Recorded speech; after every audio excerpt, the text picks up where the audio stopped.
We've got a solid glimpse at what the Mega Evolutions might look like during the gameplay in Pokemon Legends ZA. These new designs are based on the leak descriptions, so they look awesome. Out of the new Mega Evolutions for the starters, only Mega Meganium and Mega Feraligatr have a new typing. With Feraligatr, I predicted that he'd get a Water Dragon type, so it's nice to see that one too.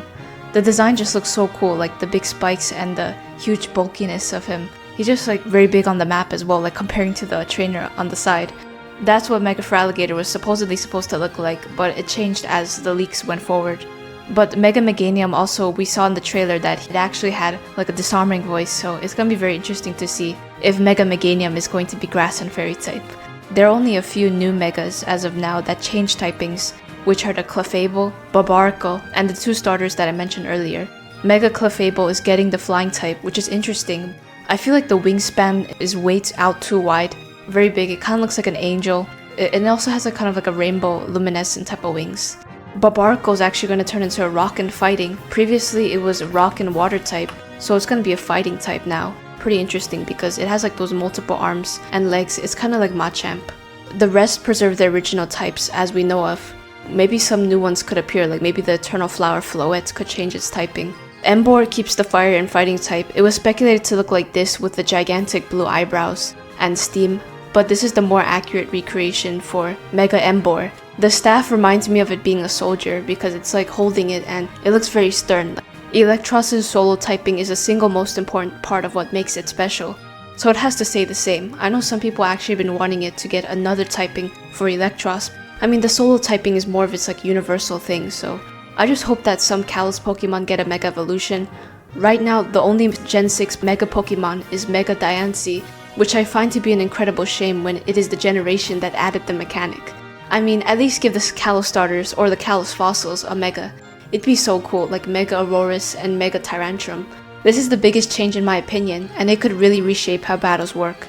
Unlike in Pokemon X and Y or Omega Ruby and Alpha Sapphire, where you can Mega Evolve right on your first move, it looks like Pokemon Legends ZA will require you to build up before you could activate Mega Evolution. That's the system I think they're going with.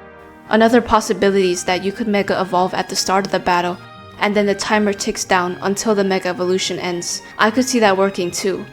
Still, the first option seems more likely, especially if the goal is to make battles last longer and prevent players from just sweeping opponents with one-hit attacks every turn. So it'll probably be one of those two systems.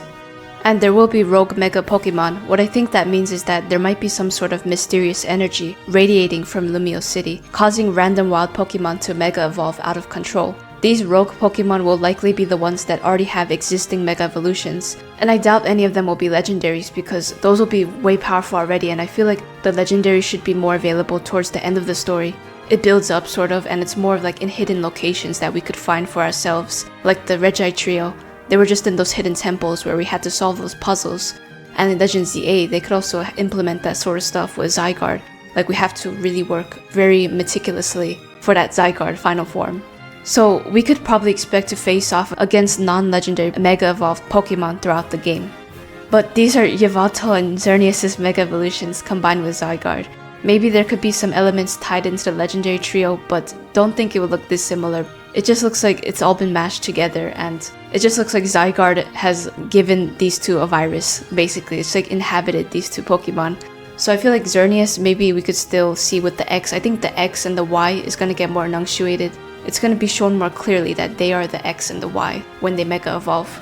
As it has been said though, for Zygarde, Mega Zygarde looks most like Zygarde Complete, but below the Zygarde Complete, black armor surrounding the neck and the head, it becomes unarmored, so it's going to reveal a completely green body with those white hexagon patterns. And there are also the black and white hexagon plates on the knees. So that would be very interesting to see that it's just going to be completely green with these hexagon patterns, but the thing is that the green is the main element here. It just represents the whole aspect of Zygarde. It just represents like healing the nature and the environment, so I get that it would be fully green. The black armor is mainly just like the cover-up that it has, like its skin. But as for Mega Eternal Floette, the flower would get much bigger, and its lower body becomes a red tail that curls up, becoming the stem of the huge flower, which has thin loops and hollow parts. The red tails that curls up looks kind of weird. It kind of looks like a vein of some sort, like those body part organs. I mean, I guess that's what the Mega Evolution leak states.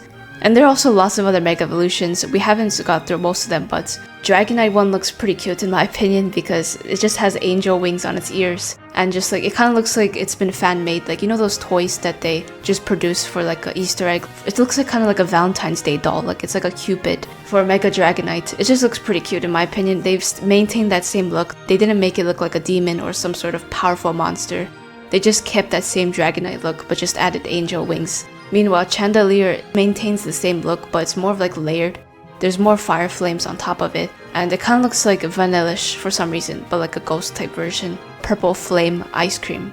And Mega Halucha wears a black wrestling net mask with gold highlights, with yellow feathers around its neck and a gold neck piece with black highlights. And the mask's eyes are white and it covers its eyes completely, so there are no pupils. So it's gonna start looking like those actual like superheroes that they have. It's starting to fit more of that Alola theme. There's been rumors that Pokemon ZA trailer might come out next week because we haven't got one this week. Like they posted on 4chan that they would post a trailer this week, but we didn't get one. So maybe it's gonna be next week. They pushed it to next week. I really want to see more new Mega Evolutions and new release dates in the box art. I'm really looking forward if there actually is a trailer next week because it's gonna be very huge. So until then, subscribe and turn on notifications to keep updated. Like the video. Thank you guys for watching, and I'll see you in the next one.